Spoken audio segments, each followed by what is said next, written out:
पाक के खिलाफ पूरी दुनिया मोदी के साथ। भैया फिरोज बख्त अहमद जी का लेख है, पाक के खिलाफ पूरी दुनिया मोदी के साथ। यह सच सदा से जगजाहिर है।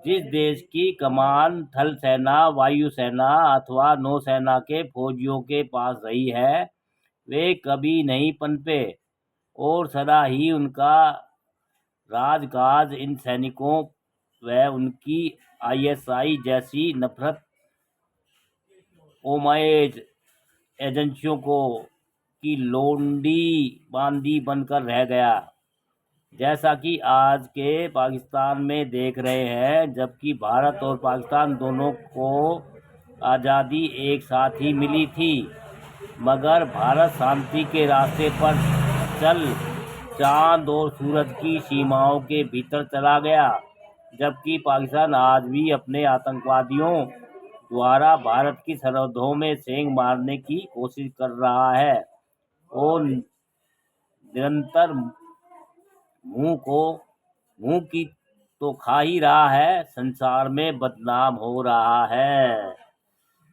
आज भारत और प्रधानमंत्री नरेंद्र मोदी के साथ न केवल राष्ट्रपति ट्रंप, राष्ट्रपति पुतिन, किंग सलमान और एमुनियल मैक्रो, बल्कि पूर्ण संसार खड़ा हुआ है।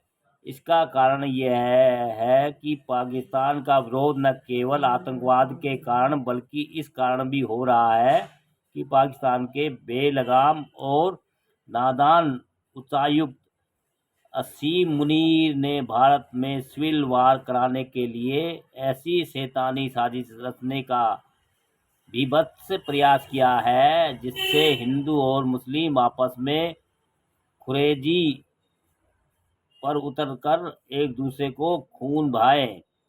घमंड में डूबे असीम मुनीर ने इस्लाम की आयत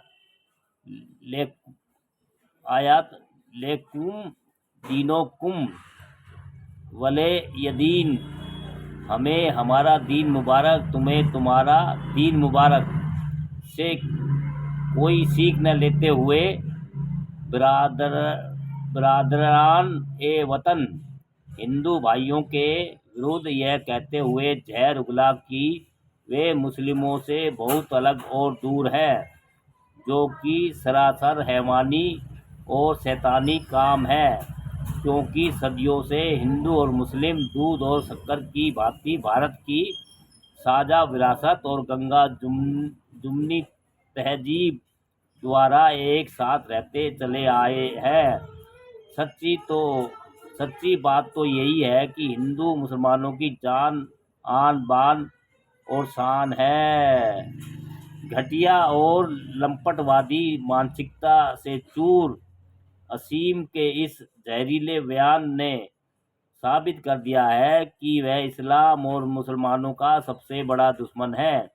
दुनिया में ही नहीं, हद तो यह है कि पाकिस्तान तक में कुछ सदाचारी लोग भी उस पर लानत भेज रहे हैं। इस बात का प्रमाण है कि वह प्री-लॉन्ड पहलगांव आतंकवादी घटना का सरगना और आका है। उसकी जहरीली थियरी के उगलने के कुछ रोज बाद ही असीम के गुर्गों के द्वारा 26 हिंदुओं को निर्मम हत्या कर दी गई और शर्म से डूब मरना चाहिए। शहबाज को, जो अपने नाम के आगे शरीफ तो लगाते हैं मगर वास्तव में परले दर्जे का नीच व्यक्ति है, जो भारत के साथ सहयोग न करने की बजाय हमें धमकियां दे रहा है। पहलगांव में हुए अतिवादी व बीभत्स आतंकवादी हमले में जिस प्रकार से 26 बेगुनाह सैलानियों को दिल दहलाने देने वाली निर्मम हत्या हुई है, उससे पूरी दुनिया हिल गई है। मासूम हिंदू सैलानियों को उनके धर्म की बुनियाद पर मार दिया गया कि न तो वह कलमा सुना पाए और न ही इस्लामी पद्धति के अनुसार उनका खतना हुआ था। मौजूदा परिस्थितियों में ऐसा पहली बार देखने में आया है। इस प्रकार की शैतानी घटनाओं कभी भी हो, वह जघन पाप है। वैसे पूर्ण विपक्ष भी आज देश के साथ खड़ा है।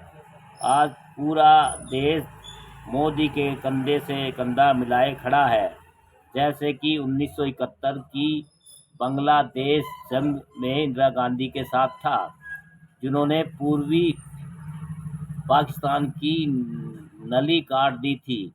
ऐसे ही आज पीएम मोदी ने से भारत की जनता आशा लगाए बैठी है कि इंशाअल्लाह बचे हुए पाकिस्तान की नली से पाकिस्तान की नली से काट देंगे।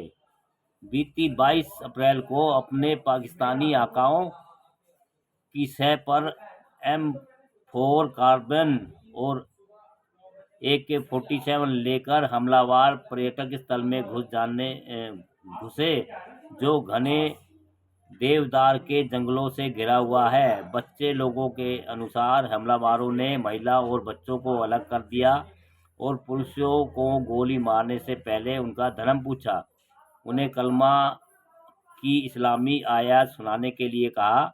मारे गए 26 में से 25 पर्यटक थे, जबकि एक स्थानीय मुस्लिम टट्टू संचालक था जिसने हमलावरों से बंदूक छीनने की कोशिश की थी। मारे गए सभी पर्यटक हिंदू थे, एक को छोड़कर जिसकी पहचान ईसाई के रूप में हुई है। इस हमले से भारत और पाकिस्तान के बीच तनाव बढ़ गया है, जिससे कूटनीतिक संकट पैदा हो गया है। भारत ने पाकिस्तान पर सीमा पर आतंकवाद का समर्थन करने का आरोप लगाया और सिंधु जल संधि को निलंबित कर दिया, पाकिस्तानी राजनयिकों को निष्कासित कर दिया और सीमाओं को बंद कर दिया। पाकिस्तान ने भारत के आरोपों का खंडन किया और शिमला समझौते को निलंबित करके व्यापार को प्रतिबंधित करके और हवाई क्षेत्र को बंद करके जवाबी कार्रवाई की। भारतीय और पाकिस्तानी सेनाओं के बीच नियंत्रण रेखा पर 24 अप्रैल को झड़पें शुरू हो चुकी हैं, जो किसी भी समय जंग में परिवर्तित हो सकती है। वैसे इसमें कोई दो राय नहीं है कि पाकिस्तान की